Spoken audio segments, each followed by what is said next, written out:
Taylor Singh stood at the floor-to-ceiling windows of his Manhattan penthouse, a glass of whiskey in hand, surveying the city below like a conqueror admiring his kingdom.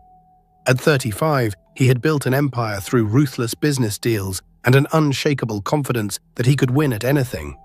Money, power, women, they all came easily to him. He was used to getting exactly what he wanted, when he wanted it.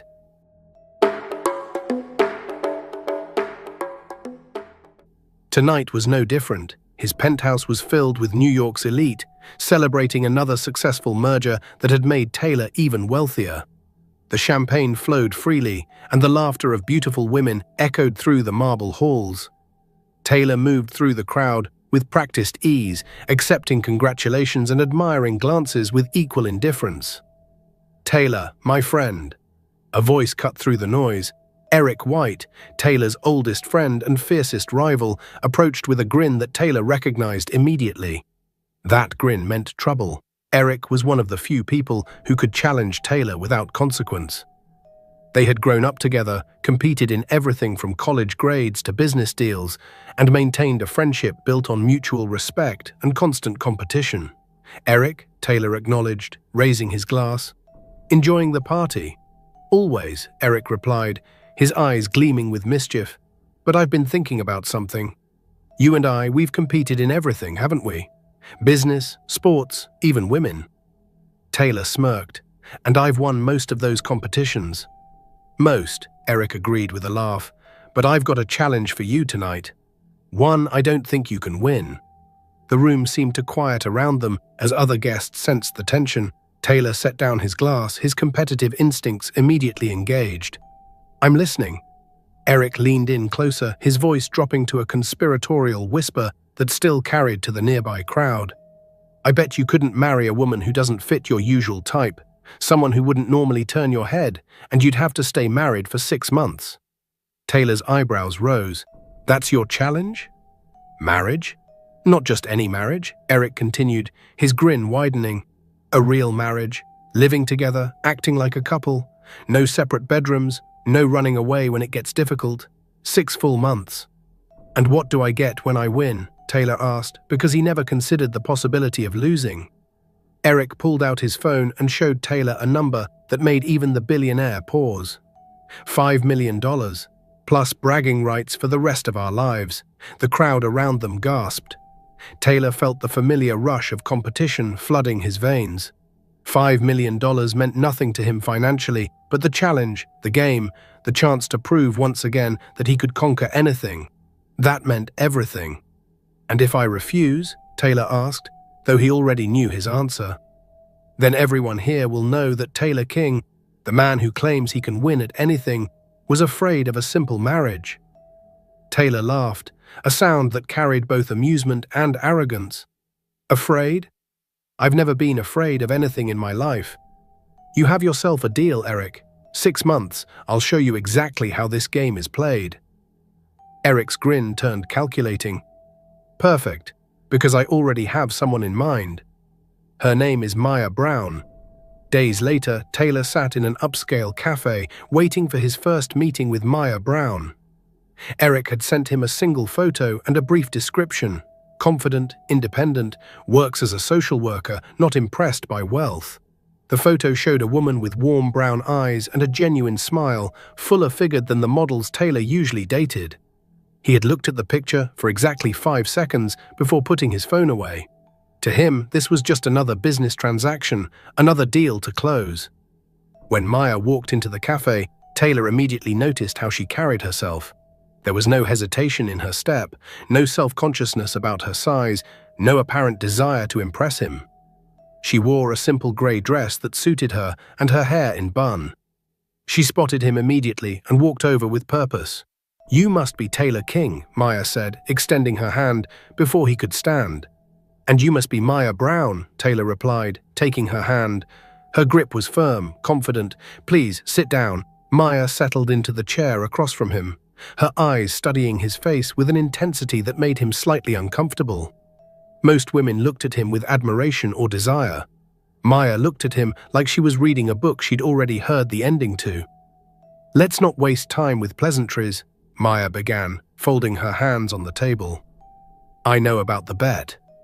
I know Eric challenged you to marry someone outside your type. I know you agreed because you can't resist a competition. And I know you expect this to be a simple 6-month arrangement where you throw money at me until I fall in line.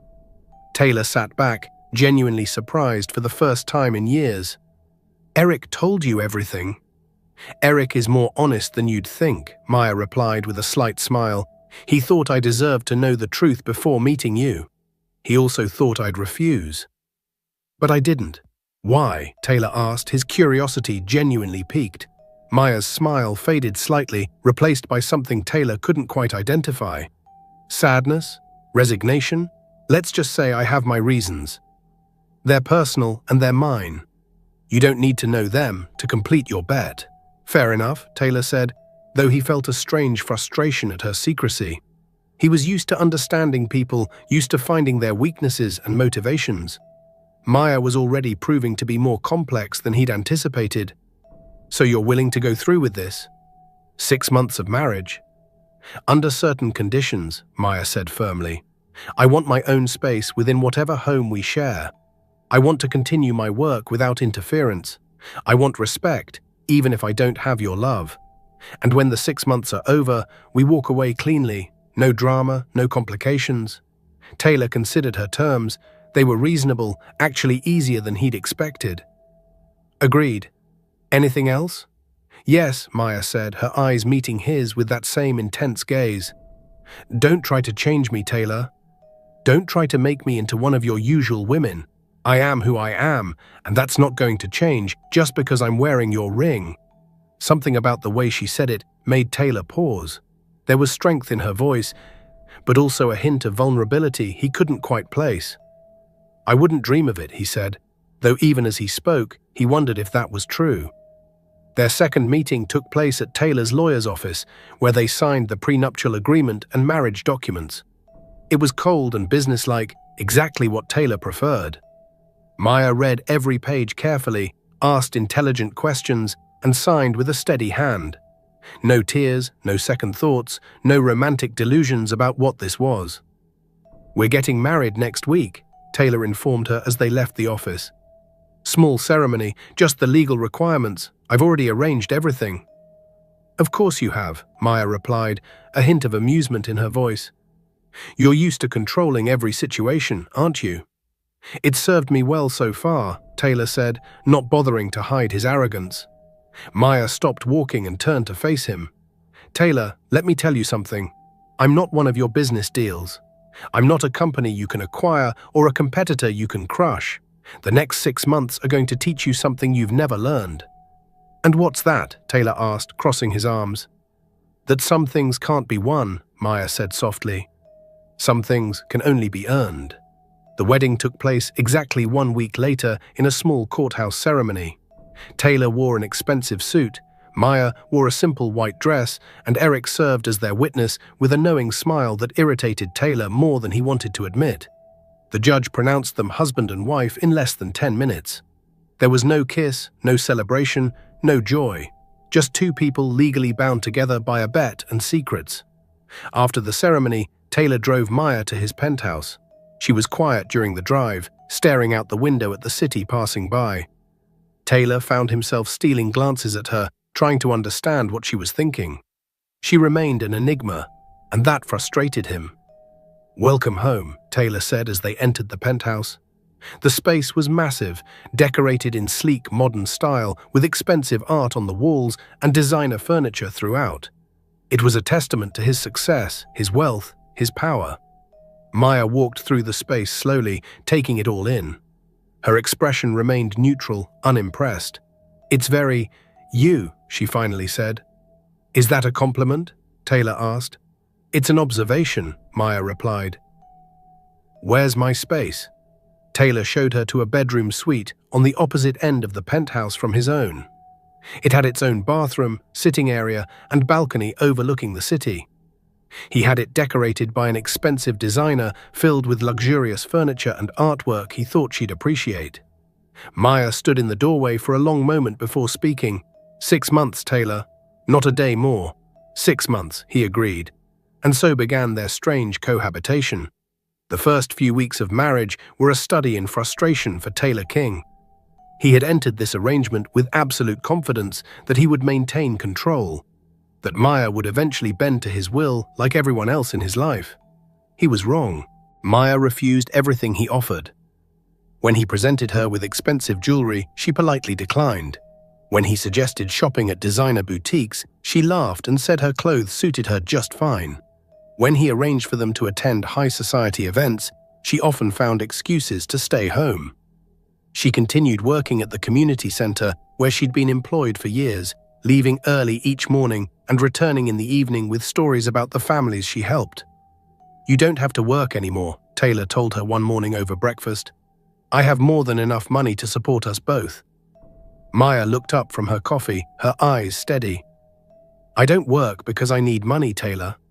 I work because it matters, because those families need someone who cares. Can you understand that?" "I understand that you're making this more difficult than it needs to be," Taylor replied, his frustration growing. "Good," Maya said simply, returning to her coffee. But Taylor began noticing things that troubled him.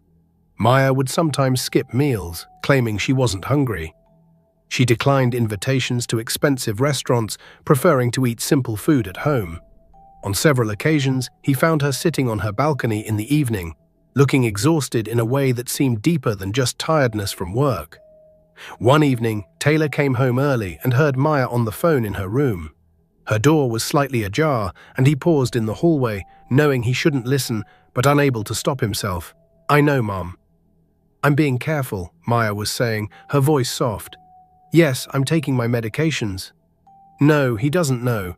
There's no reason to tell him. It's only 6 months, and then everything goes back to normal." Taylor felt a chill run through him. Medications? What didn't he know? He wanted to burst into the room and demand answers, but something held him back. Maya had made it clear she valued her privacy, and despite his growing curiosity, he found himself respecting that boundary in a way he never had before. Their fights became more frequent and more intense. Taylor's attempts to control the situation met Maya's immovable resistance, and neither was willing to give ground. "Why won't you let me in?" Taylor demanded one night after Maya had refused